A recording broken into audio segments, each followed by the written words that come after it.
नमस्कार साथियों, स्वागत है आप सभी का आपके अपने YouTube channel new take Hindi में।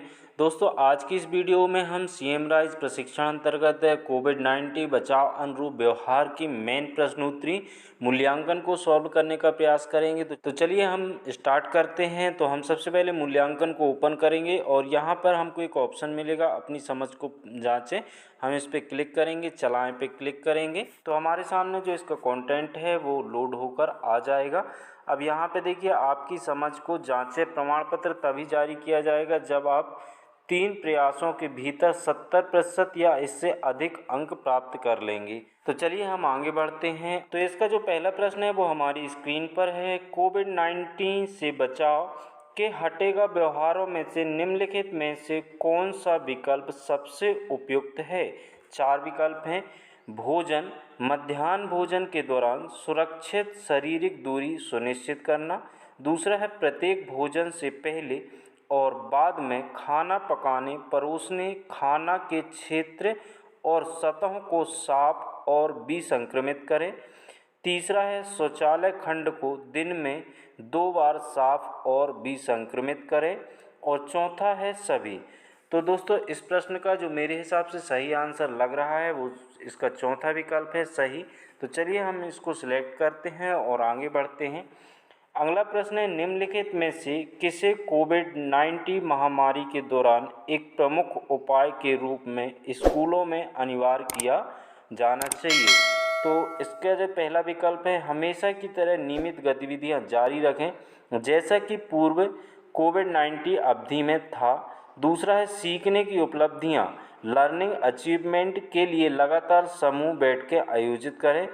तीसरा है आगंतुकों अभिभावकों को सुरक्षा और बचाव संबंधी व्यवस्था की निगरानी के लिए स्कूल आने की अनुमति दें। और चौथा है भोजन से पहले 40 सेकंड साबुन से 100% हाथ धोना सुनिश्चित करने के लिए भोजन का समय निर्धारित करें। तो दोस्तों, इसका जो हमें सही आंसर लग रहा है वो है इसका पहला विकल्प, हमेशा की तरह नियमित गतिविधियां जारी रखें जैसा कि पूर्व कोविड-19 अवधि में था। तो चलिए इसको सिलेक्ट करते हैं और बढ़ते हैं अगले प्रश्न की ओर। अगला प्रश्न है, स्कूलों को फिर से खोलने के दौरान कोविड-19 महामारी को फैलने से रोकने के लिए तत्काल अन्य प्राथमिकताओं में किस तत्कालिक सुधार को प्राथमिकता दी जा सकती है? दोस्तों, इस प्रश्न का जो सही आंसर है वो है इसका दूसरा विकल्प, कम बिना स्पर्श वाले किफ़ायती हैंड वॉशिंग स्टेशनों की स्थापना या उन्नयन। तो चलिए हम इसको सिलेक्ट करते हैं और चलते हैं अगले प्रश्न की ओर। अगला प्रश्न है, यदि कर्मचारी छात्र कोविड-19 जैसे लक्षण के साथ अस्वस्थ बीमार है तो क्या उन्हें कोविड-19 के दौरान स्कूल आने के लिए प्रोत्साहित किया जाना चाहिए? तो दोस्तों, इस प्रश्न का जो सही आंसर होगा वो नहीं। तो चलिए हम इसको सिलेक्ट करते हैं और बढ़ते हैं अगले प्रश्न की ओर।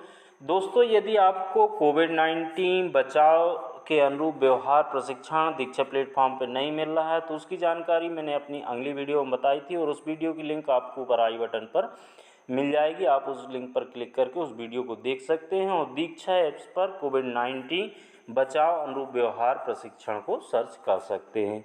तो अगला प्रश्न है, निम्नलिखित में से कौन सा उपाय कोविड-19 के दौरान स्कूलों में शौचालय के उपयोग के लिए सावधानी या सावधानियों के संदर्भ में सबसे उपयुक्त है? तो दोस्तों, इस प्रश्न का जो सही आंसर होगा वो होगा इसका चौथा विकल्प, सभी। तो चलिए हम सभी को सिलेक्ट करते हैं और बढ़ते हैं अगले प्रश्न की ओर। अगला प्रश्न है, कोविड-19 के दौरान स्कूल सेटिंग में सफाई कर्मचारियों द्वारा उपयोग किए जाने वाले व्यक्तिगत सुरक्षा उपकरण में निम्नलिखित में से क्या शामिल किया जाना चाहिए?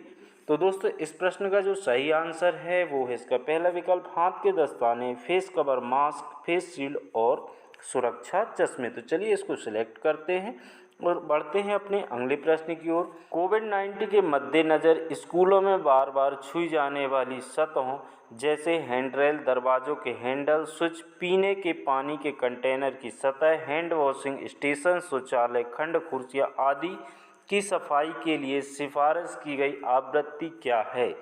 इसके 4 विकल्प, हफ्ते में 1 बार, 2 दिन में 1 बार, रोज़ दिन में 2 बार। तो दोस्तों इस प्रश्न का जो सही आंसर है वो है इसका चौथा विकल्प, दिन में 2 बार। तो चलिए हम इसको सिलेक्ट करते हैं और आगे बढ़ते हैं। निम्नलिखित में से कोविड-19 के दौरान श्वसन स्वच्छता सुनिश्चित करने के लिए किसकी सिफारिश नहीं की गई है?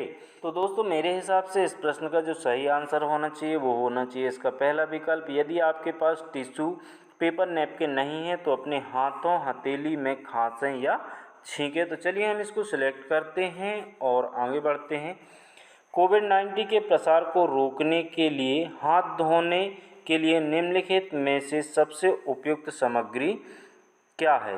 पहला कीचड़, राख, हैंड सैनिटाइजर, साबुन और पानी। तो दोस्तों इस प्रश्न का जो सही आंसर होगा वो होगा इसका चौथा विकल्प, साबुन और पानी। तो चलिए इसको सिलेक्ट करते हैं और आगे बढ़ते हैं। अगला प्रश्न है, किसी व्यक्ति द्वारा प्रभावी ढंग से हाथ धोने के लिए कितनी समय अवधि की सिफारिश की जाती है? तो दोस्तों इस प्रश्न का जो सही आंसर होगा वो होगा इसका पहला विकल्प, न्यूनतम 40 सेकेंड। तो चलिए इसको सिलेक्ट करते हैं और आगे बढ़ते हैं।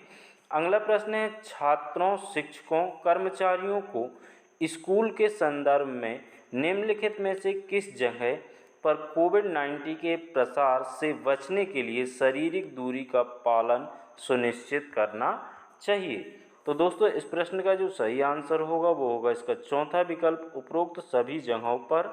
तो चलिए इसको सिलेक्ट करते हैं और आगे बढ़ते हैं। अगला प्रश्न है, निम्नलिखित में से क्या कोविड-19 के प्रसार से बचने के लिए सुझाई गई शारीरिक दूरी है? तो दोस्तों इस प्रश्न का जो सही आंसर है वो है इसका चौथा विकल्प, 6 फीट। तो चलिए इसको सिलेक्ट करते हैं और आगे बढ़ते हैं। निम्नलिखित में से कौन कोविड-19 के दौरान फेस कवर मास्क के उपयोग के संबंध में सत्य नहीं है? तो दोस्तों इस प्रश्न का जो मेरे हिसाब से आंसर होना चाहिए वो होना चाहिए इसका तीसरा विकल्प, सभी लोगों को विशेषतः मास्क पहनना आवश्यक है। तो चलिए हम इसको सिलेक्ट करते हैं और चलते हैं अपने अगले प्रश्न की ओर। अगला प्रश्न है, कोविड-19 के प्रसार से बचने के लिए मास्क के उपयोग के संबंध में निम्नलिखित में से क्या सत्य नहीं है? तो दोस्तों इस प्रश्न का जो सही आंसर है वो है इसका दूसरा विकल्प, अपने अतिरिक्त मास्क को सहकर्मी के साथ साझा करें जब उसके पास नहीं है। तो चलिए हम इसको सिलेक्ट करते हैं और आगे बढ़ते हैं। अगला प्रश्न है, कोविड-19 रोग के खिलाफ प्रमुख बचाव संबंधी उपायों में से क्या नहीं है?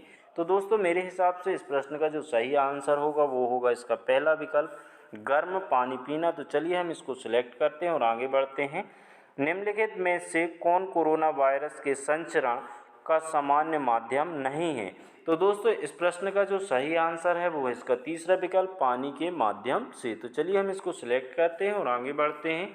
अगला प्रश्न है, कोविड-19 और कोरोना वायरस के बारे में क्या सत्य है?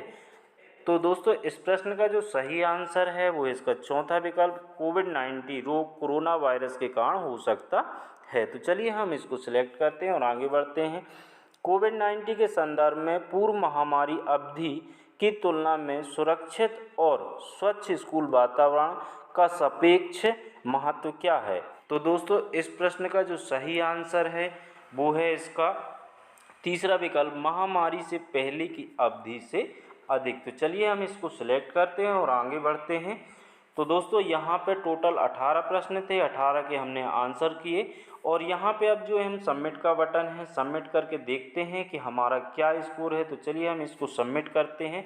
तो यहाँ पे आप देखिए दोस्तों 18 में से जो 16 आंसर थे वो हमने सही किए हैं। तो इस तरह से आप भी कोविड-19 बचाव अनुरूप व्यवहार की प्रश्नोत्तरी को सॉल्व कर सकते हैं। आई होप कि वीडियो आपको काफ़ी पसंद आया होगा। पसंद आया हो तो प्लीज़ लाइक करें, अपने सभी मित्रों को शेयर करें और चैनल को अभी तक सब्सक्राइब नहीं किया है तो प्लीज़ चैनल को सब्सक्राइब करके नोटिफिकेशन बेल को ज़रूर ऑन कर लें ताकि हमारी प्रत्येक लेटेस्ट वीडियो का नोटिफिकेशन आपको सबसे पहले प्राप्त हो सके। Thanks for watching, take care, bye bye.